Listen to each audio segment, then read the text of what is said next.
Nah, ini pertanyaan yang sering diajukan sama teman-teman, khususnya teman-teman karyawan. Gimana kalau misalnya perusahaan tidak membayar uang pesangon karyawan ketika karyawan di PHK, atau tidak membayar uang visa ketika karyawan resign, atau tidak memberikan cuti tahunan. Nah, pertanyaan-pertanyaan ini mengindikasikan ada perselisihan ya di antara perusahaan dan karyawan, baik itu perselisihan hak maupun perselisihan PHK. Nah, gimana cara menuntut hak-hak karyawan tadi dan bagaimana cara menyelesaikan perselisihannya sesuai peraturan perundang-undangan di bidang ketenagakerjaan? Itu ada 3 langkah, ada 3 tahap. Ada penyelesaian secara bipartit, penyelesaian tripartit, dan penyelesaian dengan gugatan hukum di pengadilan. Kalau penyelesaian secara bipartit itu adalah penyelesaian dua pihak ya, antara perusahaan dan karyawan secara internal, di mana perusahaan dan karyawan melakukan perundingan untuk menyelesaikan perselisihan itu. Nah, nanti kalau misalnya terdapat kesepakatan di antara perusahaan dan karyawan, maka kesepakatan itu dituangkan ke dalam sebuah perjanjian yang disebut perjanjian bersama atau biasanya disebut juga PB.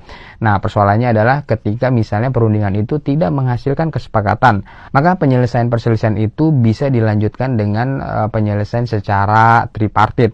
Penyelesaian tripartit artinya penyelesaian 3 pihak di antara perusahaan, karyawan, dan pihak ketiga, yaitu pihak Disnaker Trans yang akan memediasi perusahaan dan karyawan. Jadi salah satu pihak, perusahaan atau karyawan, bisa melaporkan atau bahasa undang-undangnya mencatatkan perselisihan itu ke Disnaker Trans setempat.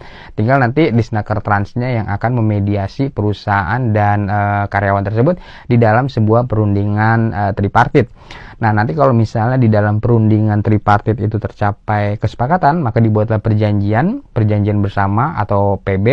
Tetapi kalau misalnya perundingan itu tidak mencapai kesepakatan, maka nanti pada akhirnya Disnaker Trans atau mediator ini akan membuat anjuran tertulis untuk perusahaan dan karyawan yang isinya tentang hal-hal apa aja yang perlu mereka lakukan untuk menyelesaikan perselisihan tersebut. Nah, masalahnya adalah anjuran tertulis ini tidak bersifat mengikat. Artinya perusahaan maupun karyawan boleh melaksanakan anjuran tertulis tersebut, atau bisa juga tidak melaksanakan anjuran tertulis tersebut. Nah, kalau misalnya sudah dikasih anjuran tertulis tapi tidak ada juga kesepakatan, tidak ada juga penyelesaian, maka langkah terakhir adalah mengajukan gugatan hukum ke Pengadilan Hubungan Industrial. Nah, di Pengadilan Hubungan Industrial inilah nanti penyelesaian perselisihan itu dilakukan secara hukum, dan di proses gugatan hukum Pengadilan Hubungan Industrial inilah perselisihan itu akan mendapat keputusan yang final dan mengikat.